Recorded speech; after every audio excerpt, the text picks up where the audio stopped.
9వ వచనంలో పరలోకంలో యుద్ధం చేయడానికి బయలుదేరి వెళ్ళాడు.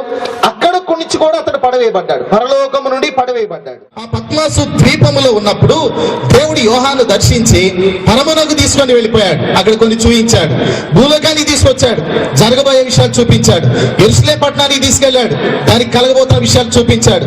భవిష్యత్తులో ఈ విషయాల్ని దేవుడు యోహానికి చూపించి, కోడి తన పిల్లల్ని రెక్కల క్రిందగా చేర్చుకున్నట్లుగా మిమ్మల్ని చేర్చుకోవాలనుకున్నాను కానీ మీరు వల్లకపోతిరి, అయ్యో అయ్యో, శత్రువు నీ చుట్టూ గట్టు కట్టి ముట్టడి వేసి రాతి మీద రాయి నిలిచి ఉండని దినాలు నీకు రాబోతున్నాయి. ప్రభువైన యేసుక్రీస్తు ప్రశస్తమైన నామంలో మీ అందరికీ ప్రత్యేకమైన వందనాలు తెలియజేస్తూ ఉంటున్నాం. ప్రభునందు ప్రియులారా, దేవుని యొక్క మహాకృపను బట్టి మరి ఒక దినం మనం దేవుని యొక్క వాక్యాన్ని ధ్యానించడానికి ప్రభు ఇచ్చిన ఈ మంచి సమయాన్ని బట్టి ప్రభుని స్తుతించబద్దులమైంటున్నాం.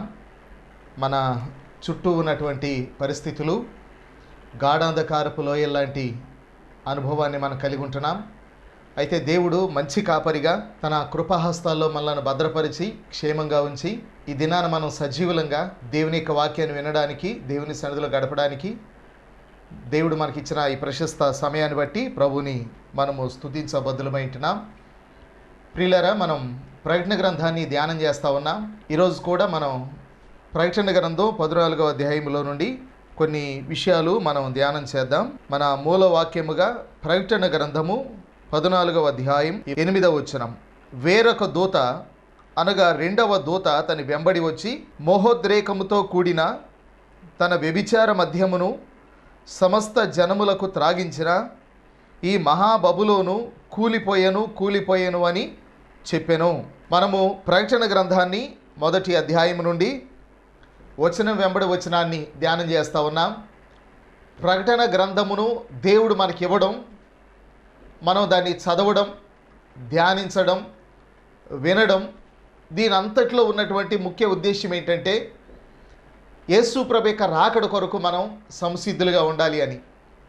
అందుకనే మొదట్లోనే ప్రకటన గ్రంథం 1వ అధ్యాయం 3వ వచనంలో సమయము సమీపించినది గనుక ఈ ప్రవచన వాక్యములు చదువువాడును వాటిని విని ఇందులో వ్రాయబడిన సంగతులు గైకొనువారు ధన్యులు. ప్రకటన గ్రంథాన్ని చదవడం, వినడం, ధ్యానం చేయడం ధన్యత అని బైబిల్ చాలా స్పష్టంగా చెప్తా ఉంది. కాబట్టి మనం నిరీక్షణతో యేసు ప్రభు యొక్క రాకడ కొరకు ఎదురు చూడడానికి ఈ మాటలు మనకు చాలా సహాయకరంగా ఉంటాయి. ప్రస్తుత పరిస్థితులను మనం గమనిస్తూ వాక్యపు వెలుగులో వాటిని మనం ధ్యానం చేస్తూ ఉంటున్నప్పుడు రానున్నటువంటి కాలం ఏం జరగబోతుందో మనకు వాక్యపు వెలుగులో చాలా స్పష్టంగా అర్థమవుతుంది. అదే మనం ప్రస్తుత జరుగుతున్నటువంటి పరిస్థితులను గమనించకుండా వాక్యాన్ని దానితో సరిపోల్చి మనం ధ్యానించకుండా గనక ఉంటే రానున్న కాలము ఎలా ఉంటుందో మనకు అర్థం కాక మనం చాలా గజిబిజిగా అయిపోవడానికి అవకాశం ఉంది. కానీ దేవుని పిల్లలకి, వాక్యాన్ని ధ్యానం చేసేవారికి రానున్న కాలాన్ని గురించి ఒక స్పష్టమైనటువంటి అవగాహన ఉన్నది. రానున్న దినాలు ఎలా ఉండబోతున్నాయో, ఏం జరగబోతుందో దాని గురించిన స్పష్టమైన అవగాహన మనకున్నది. కాబట్టి ఇప్పుడున్న పరిస్థితుల కంటే ఇంకా రానున్న దినాలు ఇంకా గడ్డుగా ఉంటాయి. అది బైబిల్ మనకు చెప్తుంది. దాన్ని మనం అర్థం చేసుకున్నప్పుడు ఎలాంటి పరిస్థితులు జరిగినా మనం దానికి పెద్ద ఆశ్చర్యపడం. 2000 సంవత్సరాల క్రితమే అపోస్తుడైన పౌలు తిమోతికి రాసినప్పుడు అంత్య దినములలో అపాయకరమైన కాలములు వచ్చును, మనుషులు స్వార్థప్రియులుగా ఉంటారు, ధనాపేక్షులు, బింకములాడువారు, అహంకారులు, అవిధేయులు, అనురాగరహితులు ఇలా ఉంటారు, అతి ద్వేషులు ఇలా ఉంటారు అని 2000 సంవత్సరాల క్రితమే పౌలు భక్తుడు తిమోతికి రాశాడు. మనం ఆ మాటలు ధ్యానిస్తే ఇప్పుడున్న వ్యక్తులను గురించి, పరిస్థితులను గురించి, కాలాన్ని గురించి మనం పెద్ద కంగారు పడం. ఎందుకంటే 2000 సంవత్సరాల క్రితమే ఇటువంటి పరిస్థితులు జరుగుతాయని దేవుడు తన వాక్యములో ముందుగా వ్రాసిపెట్టాడనే విషయం మనకు అర్థమవుతా ఉంది. ఆ విధంగా మనం ప్రకటన గ్రంథాన్ని ప్రస్తుత పరిస్థితుల యొక్క వెలుగులో మనం ధ్యానం చేస్తే అనేక సంగతులు మనకు బోధపడతా ఉంటాయి. ఆ విధంగా ధ్యానం చేద్దాం. మనము గతసారి ప్రకటన గ్రంథం 14వ అధ్యాయము 6-7 వచనాలు ధ్యానం చేశాం. ఈ 14వ అధ్యాయంలో కొంతమంది ప్రత్యేకమైన దూతలు మనకు కనబడతా ఉన్నారు. ఈ దూతల సమూహాన్ని గురించి చాలాసార్లు మనం విన్నాం. దూతలు అనగానే అందరూ ఒకేలాగా ఉండరు. వారిలో సెరాపులు ఉన్నారు, కెరూబులు అనబడిన వారు ఉన్నారు, 4 జీవులు అనబడిన వారు ఉన్నారు, 24 పెద్దలు అనబడిన వారు ఉన్నారు, సాధారణ దూతలు ఉన్నారు. వీరు కాక ప్రత్యేకమైన 7 దూతలు ఉన్నారు. వాళ్ళలో మనకి గబ్రియేలు, మికాయేలు, రఫాయేలు, రఘుయేలు ఇలాంటి పేర్లు మనం తరచుగా వింటూ ఉన్నాం. బైబిల్లో 1-2 పేర్లు ఉన్నాయి. మిగతా పేర్లు యోధ గ్రంథాలలో వ్రాయబడినటువంటి వాటిని అప్పుడప్పుడు మనం వింటూ ఉన్నాం. కాబట్టి ఇటువంటి కోట్ల కొలది దూతలు ఆయనకున్నట్టుగా గత వర్తమానంలో మనం ధ్యానం చేశాం. అయితే ఇప్పుడు 14వ అధ్యాయంలో 6వ వచనంలోకి వచ్చేసరికి ఒక దూత ఆకాశ మధ్యమున ఎగురుతూ నిత్య సువార్త ప్రకటిస్తూ ఉన్నట్టుగా గత వర్తమానంలో మనం చూసాం. కాబట్టి భూమి మీద ఇక ప్రకటించేటువంటి వారు లేరు. దేవుడు శ్రమల కాలానికి ముందే ఎంతవరకు మనుషులకు ప్రకటించాలో అంతవరకు ప్రకటించడానికి తన సేవకులైన ప్రవక్తలను పంపిస్తూ ఉన్నాడు. ఆయన ఉదయాన్నే లేచి తన సేవకులను పంపించాడు. అది ఎలా ఉంటుంది అని అంటే, ఇశ్రాయేలీలు 70 సంవత్సరములు బబులోనికి చెరకు వెళ్ళారు. మనం పాత నిబంధన గ్రంథంలో చూస్తాం. బబులోను రాజు అయినటువంటి నెబుకద్నెజరు ఇజ్రాయేలు దేశం మీదకి రావడం, దాన్ని చెరపట్టడం, అందులో ఉన్న యవనస్తులను పట్టుకోవడం, వారికి ఉన్న వెండి బంగారాలు తీసుకోవడం, వారి ఆలయ సంబంధమైన ప్రతి వస్తువును తీసుకోవడం, బబులోను దేశానికి వెళ్ళిపోవడం, అక్కడ దానియేలు, షడ్రక్, మేషక్, అబేద్నెగోలు బబులోన్లో దేవునికి సాక్షులుగా జీవించడం, 70 ఏండ్ల చెర వారు అనుభవించడం మనం చూస్తాం. అయితే 70 ఏండ్ల చెరకు ముందు దేవుడు ఇశ్రాయేలీల యొక్క అవిధేయతలను సరిచేయడానికి అనేక మంది సేవకులను వారి మధ్యకి పంపించాడు. ఆయన పెందల కడ లేచి ఆయన తన సేవకులను పంపుతూ వచ్చినట్టుగా దినవృత్తాంతాల 2వ గ్రంథం 36వ అధ్యాయంలో 15వ వచనం, వారి పితరుల దేవుడైన యెహోవా తన జనుల యందును తన నివాస స్థలమందును కటాక్షము గలవాడై వారి యొద్దకు తన దూతల ద్వారా వర్తమానం పంపుచూ వచ్చాను. ఆయన పెందల కడ లేచి పంపుచూ వచ్చినాను. వారు దేవుని దూతలను ఎగతాళి చేయించు, ఆయన వాక్యములను తృణీకరించుచు, ఆయన ప్రవక్తలను హింసించుచు రాగా నివారింపశక్యము కాకుండా యెహోవా కోపము ఆయన జనుల మీదికి వచ్చాను. ఆయన వారిని కల్దీలకు అప్పగించినట్టుగా ఆ క్రింది వచనాల్లో మనం చూస్తాం. అంటే బబులోను చెరకు వెళ్ళక మునుపు వారు ప్రవక్తల ద్వారా బహుగా హెచ్చరింపబడ్డారు. వారిని హింసించారు, ప్రవక్తల్ని ఎగతాళి చేశారు, రాళ్లతో కొట్టారు, కొంతమందిని చంపారు. అయినా దేవుడు కనికరం గలవాడై ఉండి, కటాక్షము గలవాడై ఉండి వారు చెరకు వెళ్లకుండా వారు తప్పించబడు నిమిత్తం వారి కొరకు ఆయన ప్రవక్తలను పంపి వారికి బోధింపనిచ్చాడు. అలాగునని యేసు ప్రభు తన రాకడకు ముందు, శ్రమల కాలానికి ముందు ఆయన అనేక మంది ప్రవక్తలను, తన పిల్లల్ని, సువార్థికులను దేశ దేశాలు, మారుమూల ప్రాంతాలు పంపించి సువార్త ప్రకటింపజేస్తూ ఉన్నాడు. మీరు టీవీలో ఉంటున్న ఇలాంటి వర్తమానాలు కావచ్చు, రేడియోలో వినేటువంటి వాక్యాలు కావచ్చు, మైకుల్లో వినేటువంటి వర్తమానాలు కావచ్చు, వీధుల్లో వినబడే సువార్త కావచ్చు, కరపత్రికలు కావచ్చు, ఇవన్నీ కూడా దేవుని యొక్క కటాక్షాన్ని బట్టి ఆయన రాకడకు ముందు శ్రమల్లోనికి మనం వెళ్ళిపోకుండా ఆయన మనల్ని విడిపించడానికి తన సువార్థికుల ద్వారా అందించేటువంటి వర్తమానాలు. అయితే అప్పుడు ఇశ్రాయేలీలు ఎలాగా హృదయాన్ని కఠినపరుచుకొని వాక్యం చెప్తున్న వారిని హింసించారో, ఎగతాళి చేశారో, ఇప్పుడు కూడా అటువంటి పరిస్థితులే ఏర్పడతా ఉన్నాయి. అలాగా శ్రమల కాలానికి ముందు బహుగా సువార్త అందించబడుతుంది.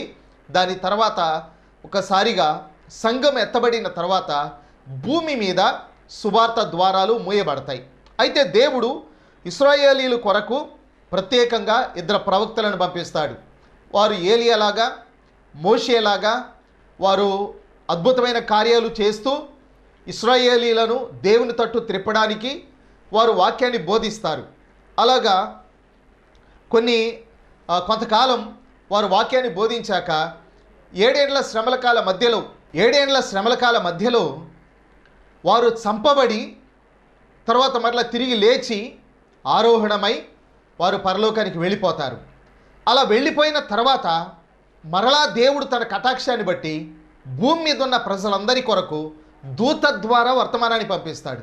ఆ దూత నిత్య సువార్తను తీసుకొని ఆకాశ మధ్యమున ఎగురుతూ సువార్త ప్రకటించడం అనేది జరుగుతుంది. అది 14వ అధ్యాయము 6-7 వచనాల్లో గత వర్తమానంలో ఆ విషయాలు మనం ధ్యానం చేశాం. ఇలాగా చెప్పి దూత వెళ్ళిపోయిన తర్వాత ఆ దూత వెళ్ళిన కొద్దిసేపటికి ఇంకొక దూత ఆకాశ మధ్యమున ఎగురుతూ మరలా ఇంకొక వార్త తీసుకొచ్చినట్టుగా మనం చూస్తాం. మొదటి దూత సువార్తతో వస్తే రెండవ దూత దుర్వార్త, లేకపోతే భూమి మీదకి రాబోతున్నటువంటి లేక భూమి మీద జరగబోతున్నటువంటి ఒక భయంకరమైన విషయాన్ని గురించి చెప్పడానికి రెండవ దూత పంపబడినట్లుగా ఈ వాక్య భాగంలో మనం గమనిస్తున్నాం. 14వ అధ్యాయము 8వ వచనాన్ని మరలా చదువుతున్నాను.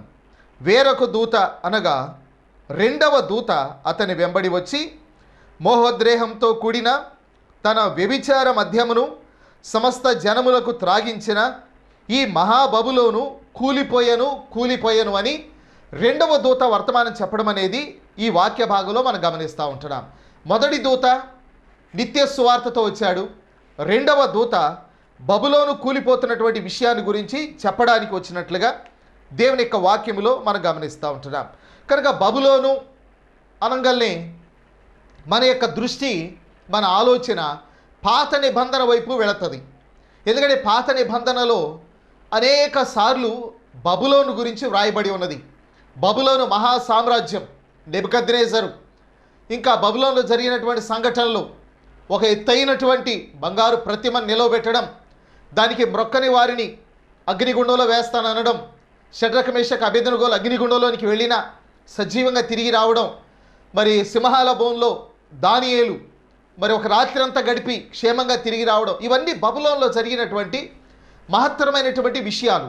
నెబుకద్నెజరు కల రావడం, ఒక పెద్ద విగ్రహం అతని కలలో కనబడడం, బబులోను సామ్రాజ్యం, మాదియా పార్షిక సామ్రాజ్యం, గ్రీకు సామ్రాజ్యం, రోమా సామ్రాజ్యం ఎలాగ ఈ ప్రపంచాన్ని ఏలబోతా ఉన్నాయో ఆ అద్భుతమైనటువంటి ఘట్టం ఆయన కలలో కనబడడం, ఇవన్నీ కూడా బబులోను గురించి ఆలోచిస్తే మనకు అర్థమవుతుంది. బబులోను అనగానే పాత నిబంధన వైపు మన యొక్క దృష్టి వెళుతుంది.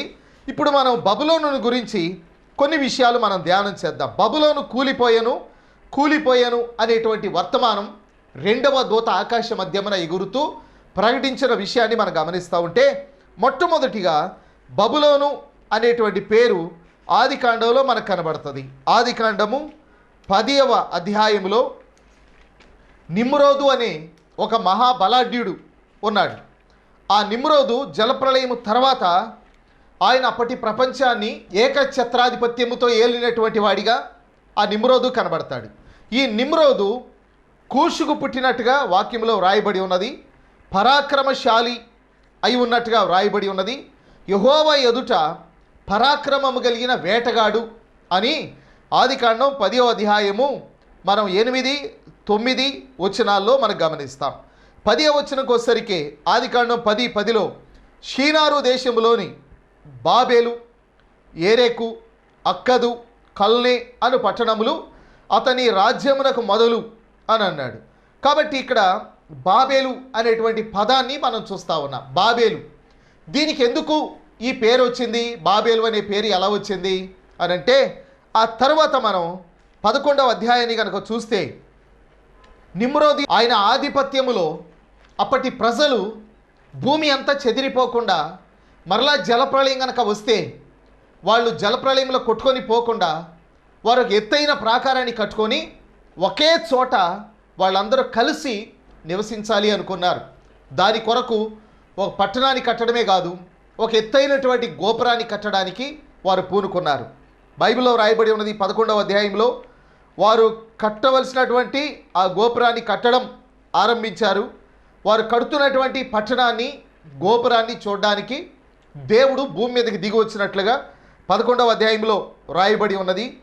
ఆయన భూమి మీదకి దిగి రావడమే కాదు, 7వ వచనంలో మనము దిగిపోయి వారిలో ఒకని మాట ఒకరికి తెలియకుండా అక్కడ వారి భాషను తారుమారు చేయదము రండి అని దేవుడు, మరి త్రిత్వమై ఉన్న దేవుడు తండ్రిగా, కుమారునిగా, పరిశుద్ధాత్మగా ఉన్న దేవుడు ఆయన అనుకొని భూమి మీదకి వచ్చి వారు ఆ మహాగోపురాన్ని కడుతూ ఉండగా వారి భాషలు తారుమారు చేసినట్లుగా బైబిల్లో వ్రాయబడి ఉన్నది. ఎప్పుడైతే వారి భాషలు తారుమారైపోయినాయో, ఒకరి భాష ఒకరికి అర్థం కాక ఏ భాషకు చెందిన వారు ఆ భాష వారితో కలుసుకొని వేరొక ప్రాంతానికి వెళ్ళిపోయారు. ఆ విధంగా ప్రపంచమంతా చెదిరిపోయారు. భాషలను బట్టి ప్రాంతాలు ఏర్పడ్డాయి. ఇది మనం గమనిస్తూ ఉంటున్నాం. అయితే దేవుడు అలా చేయడానికి కారణం ఏంటి అంటే, ఒకే చోట ఉండి విస్తరించాలి అనేది దేవుని ఉద్దేశం కాదు. ఆదాము అవ్వలతో దేవుడు చెప్పాడు ఆదికాండం 1వ అధ్యాయంలో, వారు భూమిని నిండించాలి, భూమిని లోబరుచుకోవాలి. ఇది ఆయన ఉద్దేశం. కానీ ఒకే చోట ఉండాలని వీళ్ళు అనుకున్నారు. రెండవది, జలప్రళయం ఇక రాదు అని దేవుడు చెప్పాడు. ఒకవేళ జలప్రళయం కనుక వస్తే మనం తప్పించబడడానికి గోపురాన్ని కట్టుకుందామని వాళ్ళు ఆలోచన చేసి ఆ పని చేశారు. దేవుడు చెప్పాడు జలప్రళయం రాదు అని. అందుకొరకు ఆయన వారి భాషలు తారుమారు చేసినప్పుడు అక్కడ వారి భాషలు తారుమారైనవి గనుక 11వ అధ్యాయం 9వ వచనంలో దానికి బాబేలు అనే పేరు పెట్టినట్టుగా మనం చూస్తాం. బాబేలు అంటే తారుమారు అని అర్థం. ఆ విధంగా దానికి ఆ పేరు వచ్చింది. కాలక్రమేణా బాబేలు బబులోనుగా పిలువబడింది. కనుక పాత నిబంధన హెబ్రీ భాషలో వ్రాయబడి ఉన్నది. హెబ్రీ భాషలో వ్రాయబడినటువంటి ఆ గ్రంథము కొంతకాలం తర్వాత రోమీల పరిపాలనలో గ్రీకులోనికి తర్జుమా చేయబడింది. కనుక ఆ సమయంలో ఇలాంటి పేర్లు కొంచెం వ్యత్యాసాలు కనబడతా వచ్చినాయి. కాబట్టి బాబేలు అని పిలువబడినటువంటి ఆ పదమే బబులోను అనిగా కొంచెం మార్పు చేయబడినట్టుగా మనం చూస్తూ ఉంటున్నాం. ఈ విధంగా దేవుడు వారిని తారుమారు చేసినందున అది బాబేలు అని పిలువబడింది.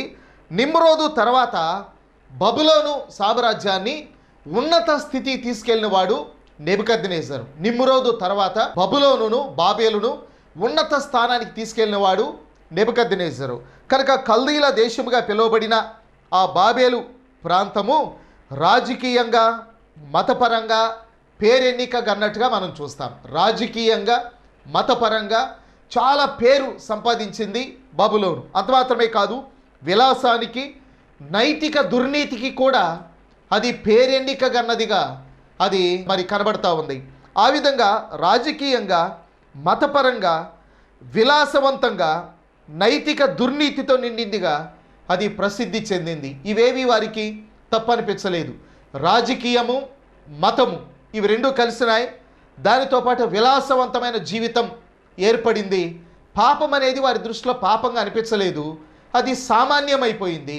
ఇటువంటి స్థితిలో బబులోను ఉన్నట్టుగా మనం చూస్తూ ఉంటున్నాం. దానియేలు గ్రంథం 4వ అధ్యాయము 30వ వచనములో ఒక మాట మనం గమనిస్తాం. బబులోనును, ఈ మహావిశాల పట్టణము నా బలాధికారమును, నా ప్రభావ ఘనతను కనబరుచుటకై నా రాజధాని నగరముగా నేను కట్టించినది కాదా అని తనలో తాను అనుకొనేను. కాబట్టి బబులోను గురించి ఏమంటున్నాడు ఆయన? మహావిశాలమైన పట్టణం.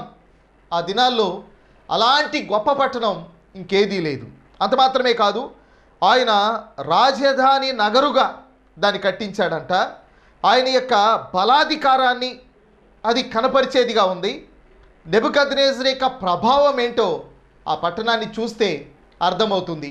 అలాంటి మహాపట్టణము, విశాలమైనటువంటి పట్టణము కొద్ది కాలం తర్వాత పారసీకులు దాన్ని ఆక్రమించారు. మాదీయ పారసీకులు దాన్ని ఆక్రమించి దాన్ని చిన్నాభిన్నము చేసినప్పుడు ఆ తర్వాతి కాలంలో అక్కడ శిథిలాలు మాత్రమే మిగిలిపోయినాయి.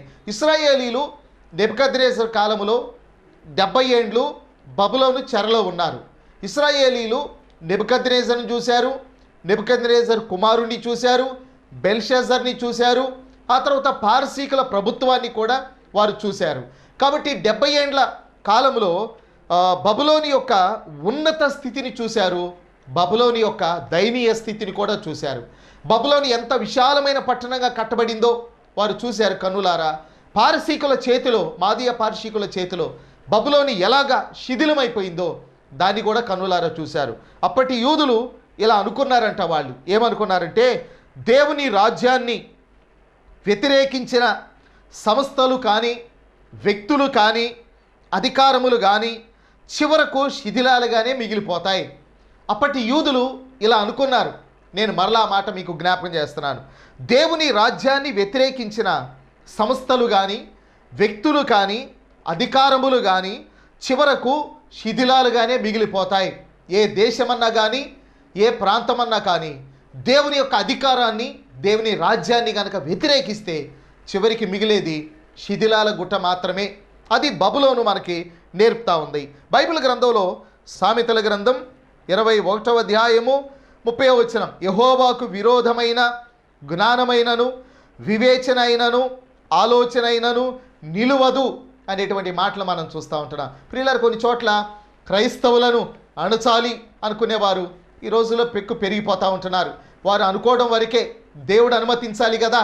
దేవునికి విరుద్ధమైన జ్ఞానము కానీ, ఆలోచన కానీ, అధికారము కానీ, బలము కానీ ఏది కూడా నిలవదని బైబిల్ గ్రంథం చాలా స్పష్టంగా చెప్తా ఉంది.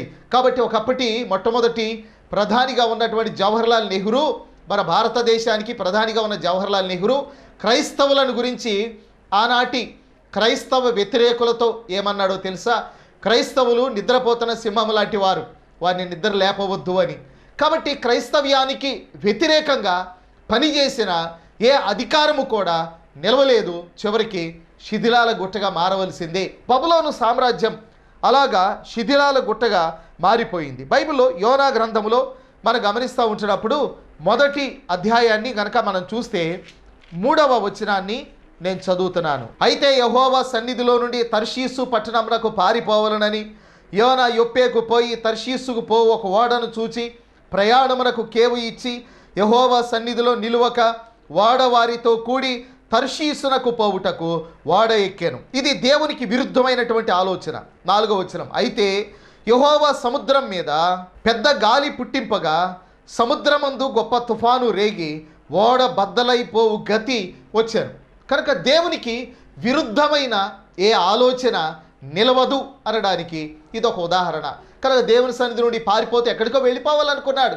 కాబట్టి దేవుడు తనకు విరుద్ధమైన ఆలోచన చేసిన ఆ యోనాని పట్టుకోవడానికి సముద్రం మీదకి బలమైన తుఫానును పంపించినప్పుడు ఓడ బ్రద్దలైపోయేటువంటి పరిస్థితి ఏర్పడినట్టుగా మనం చూస్తున్నాం. కాబట్టి వారి ప్రయత్నము విఫలమైపోయినట్టుగా బైబిల్ గ్రంథంలో మనం చూస్తున్నాం. అపోస్తుల కార్యములు 5వ అధ్యాయములో అపోస్తులు సువార్త ప్రకటిస్తూ ఉంటే ఆనాటి యూదులు కక్షగట్టి అసూయతో ఈ నామమున మీరు ప్రకటించకూడదు, ప్రకటిస్తే మిమ్మల్ని చంపేస్తాము, శిక్షిస్తామంటే వాళ్ళు ఏ మాత్రం కూడా వెనుకంజ వేయకుండా మేము కన్న వాటిని విన్న వాటిని గురించి చెప్పకుండా ఉండలేం అన్నట్టుగా చెప్పారు. ఇంకా ఇండైరెక్ట్గా ఏం చెప్పారంటే మీరేం చేసుకుంటారో చేసుకోండి, మేము చెప్పకుండా ఉండలేం అని వాళ్ళు సువార్త చెప్పడం ప్రారంభించారు. ఆ సమయంలో వారిని పట్టుకొని వారిని మరి ఒకసారి 5వ అధ్యాయంలో వారిని పట్టుకొని చంపాలి అని వారు అనుకుంటా ఉన్నారు.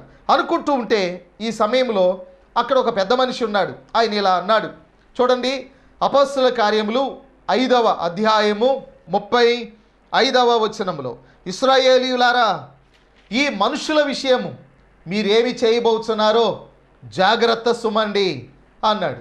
ఈ మనుషుల విషయం ఏం చేయబోతున్నారో జాగ్రత్త మీరు, వీళ్ళు దేవుని పిల్లలు, వీళ్ళు సువార్త ప్రకటించేవారు, జాగ్రత్త మీరు అని అన్నాడు. అంటూ వారిని హెచ్చరిస్తూ ఏమన్నాడో తెలుసా? 37వ వచనంలో, వానికి తరువాత జనసంఖ్య దినములలో గలిలయుడైన యోధా అని ఒకడు వచ్చి ప్రజలను తనతో కూడా తిరుగుబాటు చేయ ప్రేరేపించారు, వాడు కూడా నశించారు, వానికి లోబడిన వారందరూ చెదిరిపోయారు. 38, కాబట్టి నేను మీతో చెప్పున్నది ఏమనగా ఈ మనుష్యుల జోలికి పోక వారిని విడిచిపెట్టుడి, ఈ మనుషుల జోలికి పోక వారిని విడిచిపెట్టుడి, ఈ మనుషుల జోలికి పోవద్దు అనే మాట మనం వింటూ ఉంటే పిలాతు భార్య, పిలాతు తనలేదా ఈ నీతిమంతుని జోలికి వెళ్ళొద్దని? కానీ వెళ్ళాడు.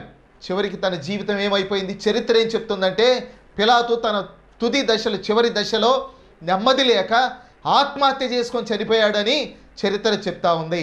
కాబట్టి ఆ నీతిమంతుని జోలికి వెళ్ళొద్దు. ఇక్కడ ఒక పెద్ద ఆయన అంటున్నాడు కదా, మీరు వారి జోలికి వెళ్ళొద్దు, వారిని విడిచిపెట్టండి. ఈ ఆలోచన అయినను ఈ కార్యమైనను మనుషుల వలన కలిగినది ఆయన, అది వ్యర్థమవును అని అన్నాడు. మనుషుల వలన కలిగితే అది వ్యర్థమైపోయింది, దేవుని వలన కలిగినదా మీరు దాన్ని వ్యర్థము చేయలేరు అనే మాట మనం చూస్తున్నాం. కాబట్టి దేవునికి వ్యతిరేకమైన ఏ ఆలోచన నిలవదు. శిథిలమైన బబులోనును తిరిగి కట్టి ప్రపంచాన్ని ఏలాలనుకున్న సద్దాం హుసేన్ ఏమైపోయాడు?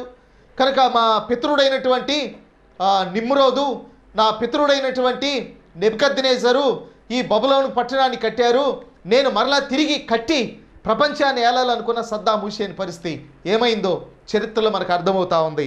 ఇప్పటికీ బబులోను శిథిలాల గుట్టగానే ఉన్నది. అయితే ప్రకటన గ్రంథంలో ప్రస్తావించబడిన బబులోన్ అనేది భౌతిక సంబంధమైన బబులోను కాదు, అది ఆత్మ సంబంధమైన బబులోను. అప్పటి బబులోను కూలిపోయింది. నెబుకద్నెజరు పరిపాలించిన బబులోను శిథిలాల గుట్టగా ఇప్పటికీ ఉన్నది. కానీ ఇక్కడ ప్రకటన గ్రంథం 14వ అధ్యాయంలో చెప్పబడిన బబులోను ఈ లోకాన్ని చూపిస్తూ ఉంది. అప్పటి బబులోను విలాసవంతమైన పాప భీతి లేకుండా వారు దుర్నీతి అవినీతితో నిండుకున్న ప్రజలుగా ఎలా ఉన్నారో ఈనాటి ప్రపంచం కూడా విలాసవంతమైన పాపముతో నిండినదిగా ఈనాటి ప్రపంచము ఒక బబులోనుగా మనకి పోలికగా కనబడతా ఉంది. కాబట్టి బైబిల్ ఏం చెప్తుందంటే యోహాన్ రాసిన మొదటి పత్రిక 2వ అధ్యాయము 17వ వచనములో ఈ లోకమునైనా లోకములో ఉన్న వాటినైనా ప్రేమింపవద్దు. ఈ లోకం ఒక బబులోన్ లాంటిది. మీరు ఈ లోకంలో ఉంటున్నారు, దానియేలులాగా బ్రతకాలి. మీరు ఈ లోకంలో ఉంటున్నారు, షడ్రక్ మేషక్ అబేద్నెగోలాగా బ్రతకాలి. కాబట్టి ఈ లోకంలో ఉంటున్నామని లోకపు వరవడిలో కొట్టుకొని పోకుండా జాగ్రత్త పడాలి. లోకమునైనా లోకంలో ఉన్నవాటినైనా మీరు ప్రేమింపవద్దు. అదే యోహాను మొదటి పత్రిక 2:17లో లోకమును దాని ఆశయు గతించిపోవును, కానీ దేవుని చిత్తమును జరిగించువాడు నిరంతరము నిలుచును. కాబట్టి మహాబబులోని విశాలమైన పట్టణం ఎలా కూలిపోయిందో ఈ లోకం కూడా అలా గతించబోతా ఉంది, అలా మిగిలిపోబోతా ఉంది. బైబిల్లో కొరింథీ మొదటి పత్రిక 7:31లో అపోస్తలుడైన పౌలు చెప్పాడు, ఏలయనగా ఈ లోకపు నటన గతించుచున్నది అనే మాటలు.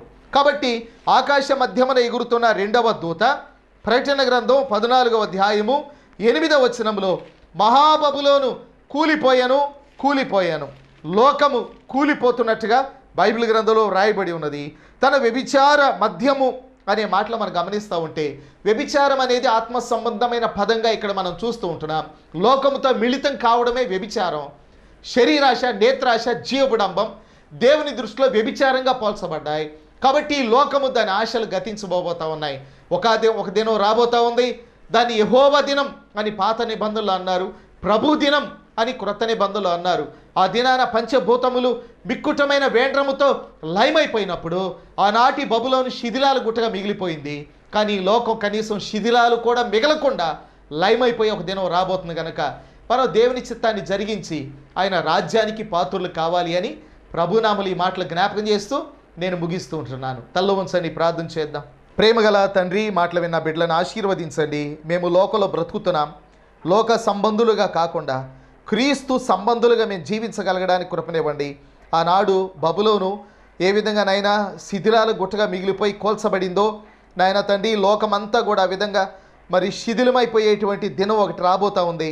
దానికి ముందు నీ ప్రవక్తలు, నీ పిల్లలను పంపించి మీరు హెచ్చరిస్తూ ఉన్నారు. ఈ మాటలు విన్న బిడ్డల జీవితాల కార్యాన్ని జరిగించి లోకపు వరవడిలో కొట్టుకొని పోకుండా నాయన నిరీక్షణ గలవారై మీ రాజ్యం కొరకు ఎదురు చూడడానికి కృపనివ్వండి. అబ్రహాం, ఇస్సాకు, యాకోబులు వారు గుడారాల్లో నివసిస్తూ పునాదులకు కలిగిన పట్టణం కొరకు ఎలా ఎదురు చూస్తూ వచ్చారో మేమందరం అలా ఉండగలగడానికి కృపనివ్వమని, వాక్యాన్ని విన్న బిడ్డలను వారి కుటుంబాలను దీవించుమని యేసయ్య నామములో ప్రార్థించి వేడుకొనుచున్నాం తండ్రి, ఆమేన్. మన తండ్రి అయిన దేవుని ప్రేమ, కుమారుడైన యేసుక్రీస్తు వారి కృప, పరిశుద్ధాత్మ దేవుని కన్యూనీయ సహవాసం చేరువచ్చిన మనకు సకల పరిశుద్ధులకు సదాకాలము తోడైండును గాక, ఆమేన్.